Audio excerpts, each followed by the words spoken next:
Todos, un placer saludarles. Estudiar, vamos a estudiar Familia de Dios. Hoy, martes 3 de febrero, la lección viene hablando de lo importante. Es el título que está trabajando la lección el día de hoy, lo importante. Eh, el propósito de esta charla con ustedes, mis queridos hermanos, este momento de oración, es también darles herramientas para que podamos nosotros saber cómo estudiar la Biblia, aunque la lección de escuela sabática, ese es su objetivo final, llevarnos a estudiar la palabra de Dios. Entonces, uno de los puntos principales que quiero compartir con ustedes es que cuando tengamos un texto bíblico en la lección de escuela sabática, como el día de hoy, nos apunta al libro, aunque estamos estudiando Filipenses, nos apunta al libro de Juan. Juan, el capítulo 9, el versículo 39. Entonces la palabra de Dios nos lleva a que podamos meditar, observar el texto bíblico. Y para ello, entonces yo quiero darles algunas herramientas para que ustedes lo implementen en su estudio personal, en su estudio diario. Y la primera de ellas es la aplicación, la técnica de Feynman y el cuestionamiento. La técnica de Feynman dice que usted y yo debemos hacerle preguntas al texto. De esta manera, hermanos, vamos a salir de esa tradición de leer el folleto y no encontrarle sabor, no encontrarle sentido, sino que vamos a hacer del folleto una guía para estudio de la palabra de Dios. Entonces, la primera técnica que les estoy hablando es la técnica de Feynman, que es hacerle preguntas al texto. La primera pregunta que podríamos hacerle al texto es: ¿qué dice el texto? ¿Cómo lo dice? ¿Dónde? ¿Cuál? Y a través de esas respuestas organizamos la explicación de las ideas claves del texto. ¿Qué está diciendo el texto? ¿Qué me está diciendo? ¿Cómo lo está diciendo? ¿Dónde lo dice? ¿Cuál es la razón de por qué el texto está diciendo eso? ¿Por qué? ¿Sí? Otra de las cosas importantes, entonces ya tenemos la primera herramienta, ¿cierto? Es aplicar la técnica de Feynman y el cuestionamiento. Así que cada vez que usted vaya a leer el folleto de escuela sabática, cada vez que usted vaya a leer los textos bíblicos de la palabra, esa es la primera ley que debe aplicar al momento de estudiar la palabra de Dios. Entonces, en segunda instancia, la segunda herramienta que en esta hora quiero compartir con ustedes es la importancia de poder leer en varias traducciones, tener varias versiones de la Biblia.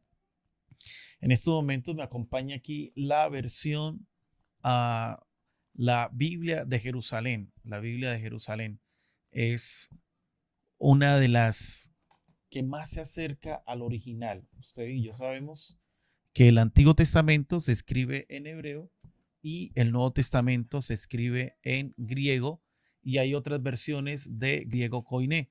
Y aquí tengo también la versión o la Biblia ilumina, profundiza y clarifica, la Biblia de Andrews. Entonces, en la medida que usted tenga más versiones, le permite hacer o responder las preguntas de la técnica de Feynman y el cuestionamiento. Recordemos que lo que queremos es dar respuesta al qué, eh, al cómo, al dónde y al cuál, ¿verdad?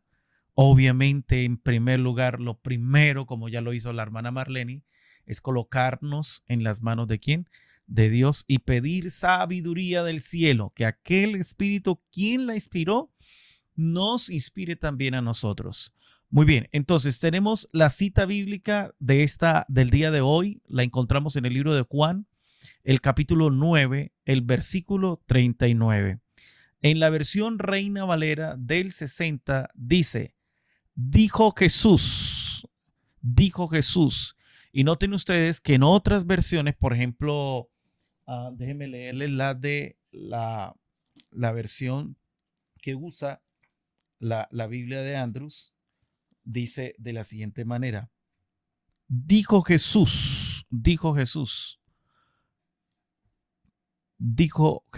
para juicio he venido yo a este mundo, para que los que no vean, vean, y los que ven sean cegados. Es muy similar, es prácticamente la misma del 60. Pero si leemos la de la Biblia Jerusalén, miren cómo lo dice. 9:39. Dice, y dijo Jesús, comienza con una conjunción, y dijo Jesús, he venido a este mundo para un juicio, para que los que no vean, vean, y los que ven se vuelvan ¿cómo? Se vuelvan ciegos. Muy bien.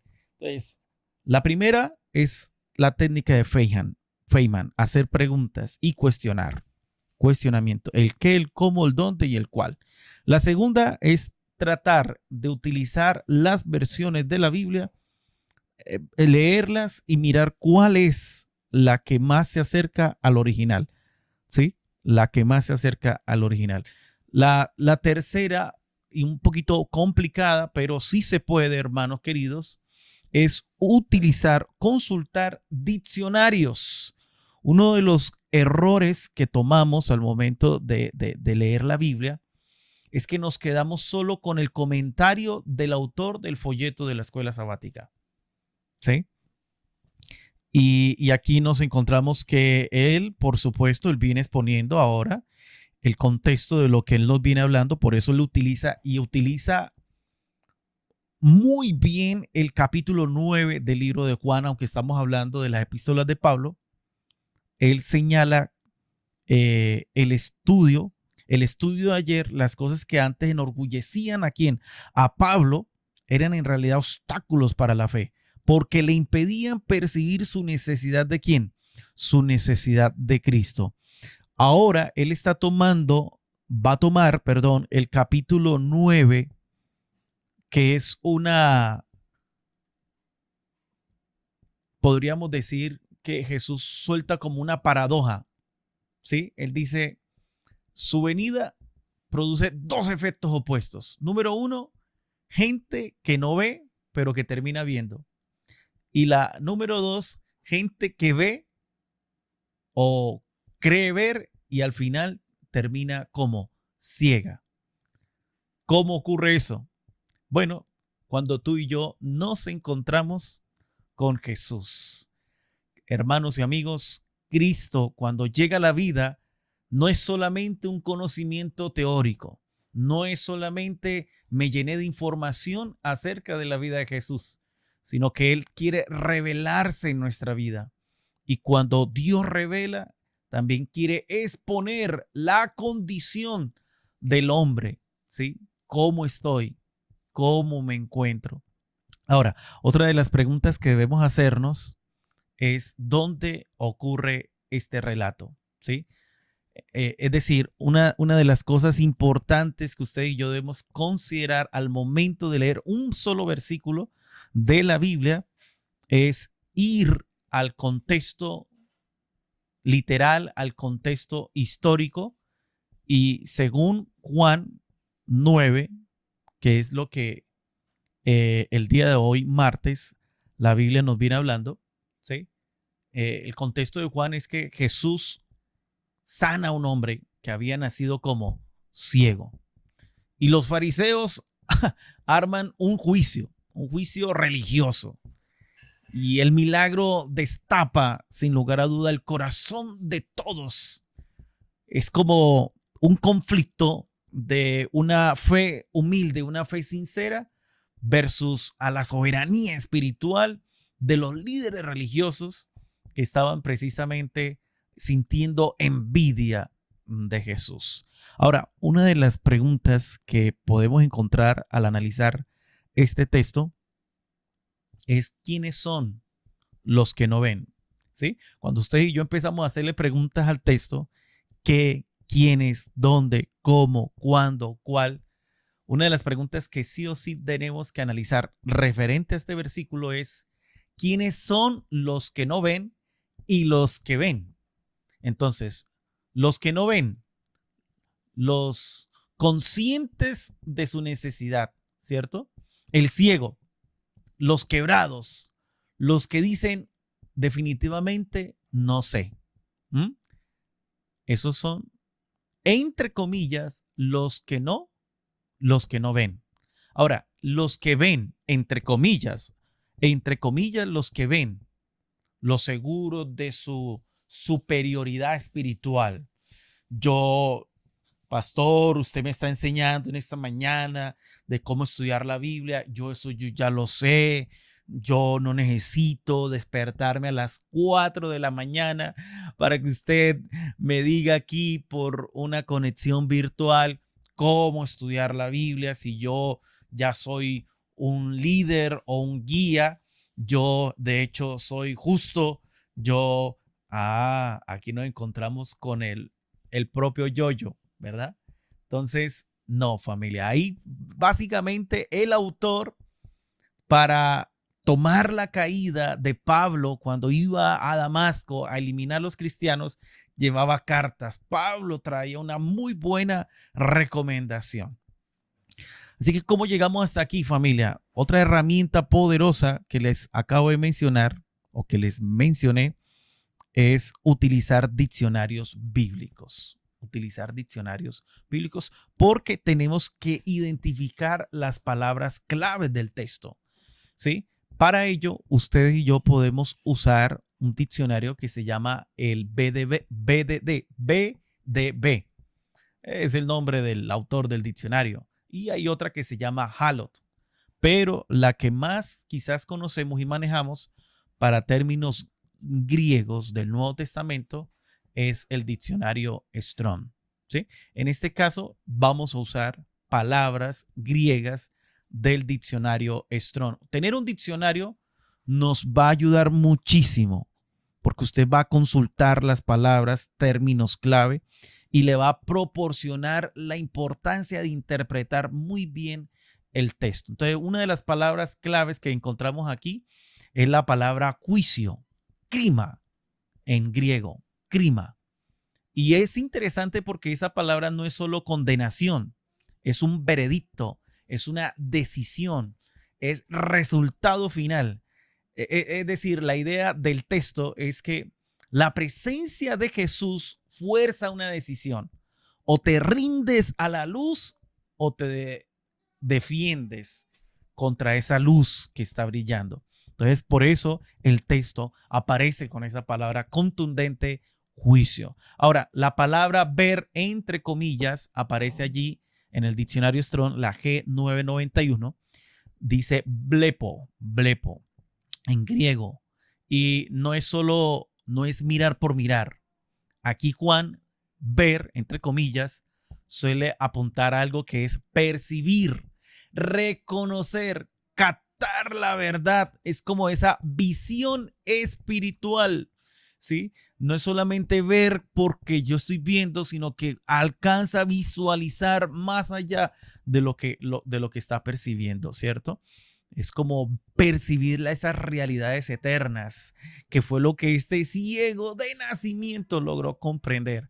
Ahora, la palabra tilos, que es ciego, la palabra ciego, esa palabra sí es ciego, literalmente ciego, con esa limitación física, pero aquí es una especie también que le trata de hacer el autor Juan de una metáfora de ceguera espiritual, incapacidad voluntaria de reconocer a Dios cuando precisamente el verbo hecho carne está frente a usted, ¿verdad?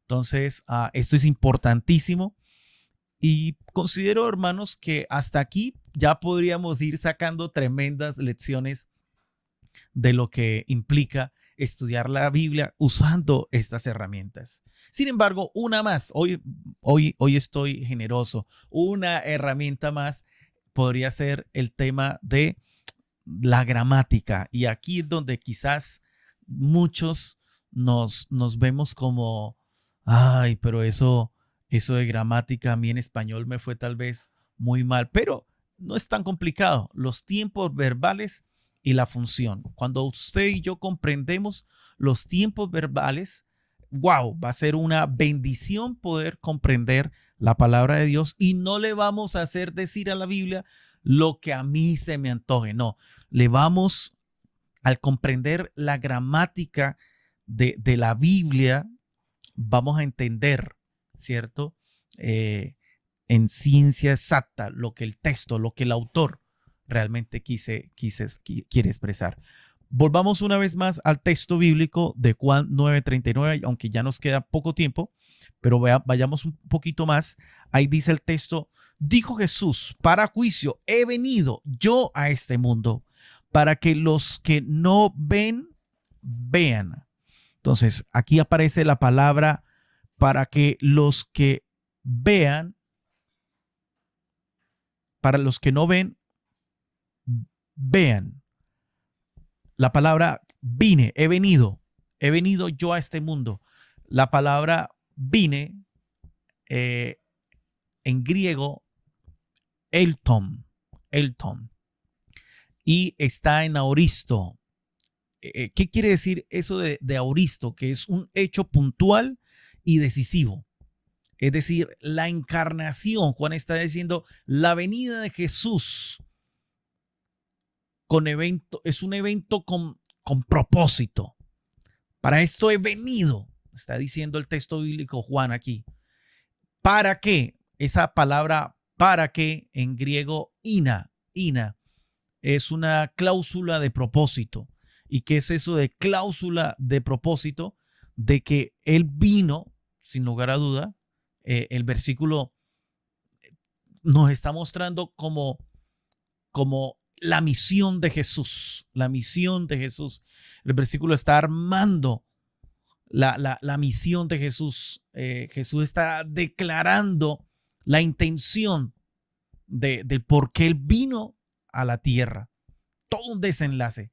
Y también nos encontramos el subjuntivo presente vean, para que vean, bleposin, la palabra griega para que vean, para que los que no ven, vean. Es una acción continua, resultado en curso. No es ver una vez, es entrar en visión y vivir en esa luz.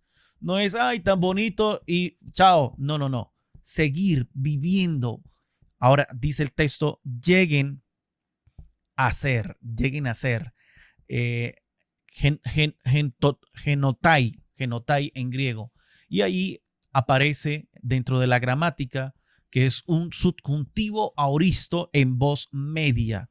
Eso de subjuntivo, aoristo, voz media, es precisamente lo que el texto, lo que el autor quiso decir. Él está diciendo se vuelvan o lleguen a convertirse. Ojo, no está diciendo que Jesús les quita los ojos de manera arbitrariamente, sino que su reacción ante la luz los termina convirtiendo en lo que ya estaban eligiendo. ¿Y qué estaban eligiendo los líderes religiosos? Ser ciegos. Entonces miren qué interesante todo lo que podemos hacer solo con un texto bíblico usando estas herramientas de poder observar el texto bíblico. Otra cosa de las que les mencioné, la importancia de analizar el contexto también literario. Y el contexto literario de Juan es que aquí nos encontramos con un milagro poderoso en que Jesús sana a un ciego que es de nacimiento. Inicia una investigación religiosa, empiezan unas preguntas, unos interrogatorios, una presión social, expulsan a este hombre de la sinagoga. Y miren qué interesante porque este hombre hace una confesión, que era ciego. El hombre pasa de mencionar a Jesús como un hombre llamado Jesús, un hombre llamado Jesús. Luego, en la medida que él sigue adquiriendo información de ese hombre llamado Jesús, lo menciona como profeta. Estoy hablando ahora del contexto literario. El contexto literario es qué decía arriba, qué dice arriba, qué dice después. Luego lo llama profeta y finalmente termina llamándolo Señor, creo. Señor, creo. Y en Juan 9:39, hermanos queridos, finalmente nos encontramos que Juan 9:39 es un resumen teológico del capítulo 9. Jesús no solo abre ojos, él también quiere desenmascarar el orgullo. Y esto, según el folleto de la escuela sabática, empalma perfectamente con lo que nos viene hablando de quién era el apóstol Pablo, quién era, cómo fue transformado. Al igual que este hombre, Juan está trabajando fuerte con el tema de la luz versus las tinieblas, desde Juan capítulo 1 hasta Juan el capítulo 3, los versículos 19 hasta el 21. La luz revela, a unos los salva, a otros los incomoda y se aferran tristemente al ego. Otros se endurecen y prácticamente concluimos que Juan 9:39, la idea central es que Jesús vino como luz, una luz que salva al humilde y deja en evidencia la ceguera de la autosuficiencia. Mis hermanos queridos, creo que hasta aquí, porque el tiempo ya se nos acabó, pero qué lindo poder descubrir a la luz de la palabra de Dios todo lo que podemos extraer de un solo texto. Y bueno, al final pues lo que busca usted al hacer esto es también encontrar esas implicaciones que usted debe saber aplicar en tu vida, ¿no? Hay gente que tiene mucho conocimiento de Biblia, que es una idea homilética, nos decía el pastor Bullón en el curso de liderazgo. Hay gente que sabe de Biblia, pero no ve a Jesús, y eso es verdaderamente triste, porque Jesús es real. Dios te ama y qué lindo poder decirle: Señor, yo quiero ver, y por eso me levanto bien de mañana, porque quiero oír tu voz. Señor, tal vez no estoy viendo. Y nuestra oración, ¿cuál debe ser? Señor, ayúdame. Sí, ayúdame. Cuando nos volvemos personas religiosas, pero sin humildad, somos ciegos y fariseos pro. Ustedes saben que existe el iPhone Pro, el iPhone normal, pero nos convertimos en fariseos pro, ¿sí? Cuando usted sencillamente no reconoce a ese Dios que te ha llamado y te está mostrando el camino. Cuando tal vez consideramos que yo soy el que tengo la razón, Cristo se convierte entonces en una amenaza, que fue lo que les pasó a los líderes religiosos en su época. Hermanos queridos, cierra tus ojos ahí donde estás.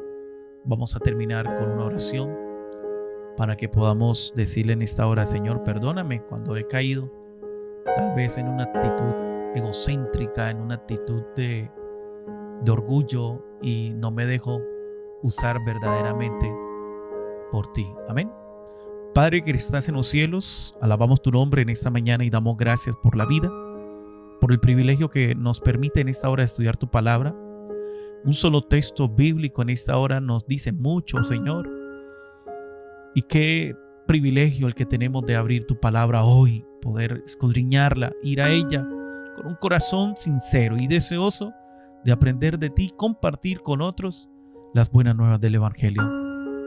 Lo único que sé es que éramos ciegos y ahora vemos al ir a tu palabra con un corazón dispuesto, con un corazón deseoso de saber cada día más de ti. Perdónanos cuando pasa el tiempo, pasan los días y de manera prepotente nos decimos llamar cristianos y olvidamos lo más esencial que es, Señor, ir a tus pies y considerar las realidades eternas.